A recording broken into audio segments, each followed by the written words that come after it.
Hello, everyone. This is Mommy, and I'm your host for Rendezvous Live. It's a great pleasure to be here in Nairobi, Kenya for the second time since Tikad 6 in 2015. We are here to attend the very first edition of the Sustainable Blue Economy Conference. The debate during this conference was intense, and we got to talk to some guests right after the conference.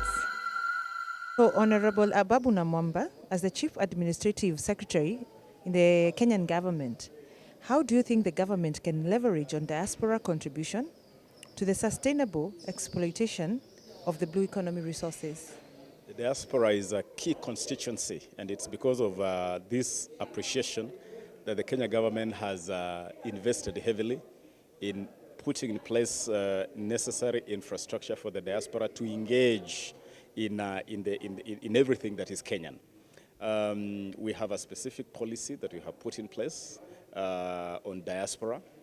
We have a whole department at the Ministry of Foreign Affairs we call the Diaspora and Consular Directorate. And we are making it easy, going out of our way to really make it easier for the diaspora to engage with Kenya, to invest back here, to be part of decision making. And so anything we have as a conversation, whether it's blue economy, we know that the diaspora can be a key driver of this agenda by contributing human capital. They can contribute social capital, they can contribute financial capital, and we are telling the diaspora that Kenya is your home. Whether you are living out there permanently or whether you plan to come back here, your umbilical cord to Kenya is permanent. Let us build this country together so that anytime you come to Kenya, you'll be proud to call Kenya home. And that is exactly what we are doing by offering you yet another platform for engagement, and that platform is the Sustainable Blue Economy. Mr. Michael Pilinga, how do you see the global organizations like IOM working with the diaspora in the support of the sustainable blue economy? Indeed, the fact that the International Organization for Migration became a United Nations Migration Agency reflects the important role that migration plays in developing the economies of this century and the next. So despite that, we're here to serve the migrants, and indeed in that regard, they are the ones that are leading the vanguard, and therefore these are the people that we must be supporting as they make those hard decisions in going abroad, and in that regard represent the vanguard to the sustainability and growth of the developing countries. Professor Tiambe, what role do you think the diaspora can play in skills development, and how can the universities be able to support this role? The role that the diaspora can play in skills development is, of course, multifaceted. First of all, you have different types of diasporas that can play different roles in terms of their professional skills and experiences. So for the ones that are in the private sector, they can, of course, play a role in terms of providing opportunities for training, for internships, through investments that they might do on the continent, in their countries of origin, or any other country. With regards to the diaspora that is in the academic sector, their role, of course, in skills development is even more direct, because they are teachers, they are researchers, and they, of course, they are used to advising and mentoring students. So one of the ways they can do this is, of course, by training our students when they study abroad, but more importantly is for the diaspora to come to the continent and engage with African higher education institutions and train students. Dr. Emmanuel Mutisia, first, we would like to congratulate you for the successful event that you organized on the Diaspora Side events. Well, this side event was organized to explore ways in which the global diaspora can contribute to blue economy for national development and international solidarity.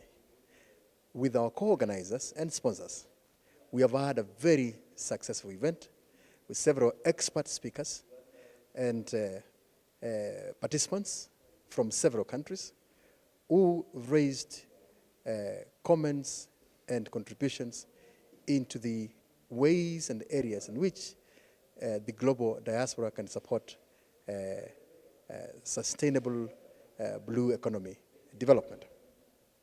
As a member of the diaspora, how do you position yourself into the enormous benefits of the blue economy?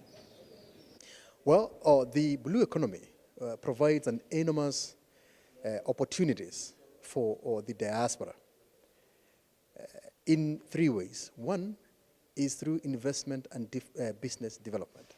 There are several business opportunities that exist in the blue economy sector. Number two is through skills and knowledge transfer.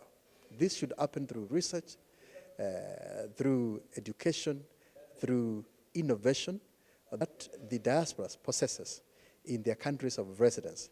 And these skills, knowledge, and innovations would be critical in building sustainable blue economies in different parts of the world. And finally, the diaspora stands a big chance of being the voice of reason for advocacy and lobbying in support of good governance and good leaderships in their countries of residence and their countries of origin. At the end of this event, the global diaspora has made 4 commitments. The first commitment is support for the promotion of sustainable exploitation of blue economy resources in support of the UN 2030 Agenda of Sustainable Development, 2, the AU Agenda 2063 on the Africa we want, and finally, the national development visions and agenda in our countries of origin and our countries of residence. Commitment number 2 is that the diaspora has committed to promote public and private investments and business development in the blue economy sector. Number 3, the diaspora has committed to support skills, knowledge, and innovations, creation, exchange, and transfer between their countries of residence and their motherland in support of the blue economy development. And finally, the diaspora has committed to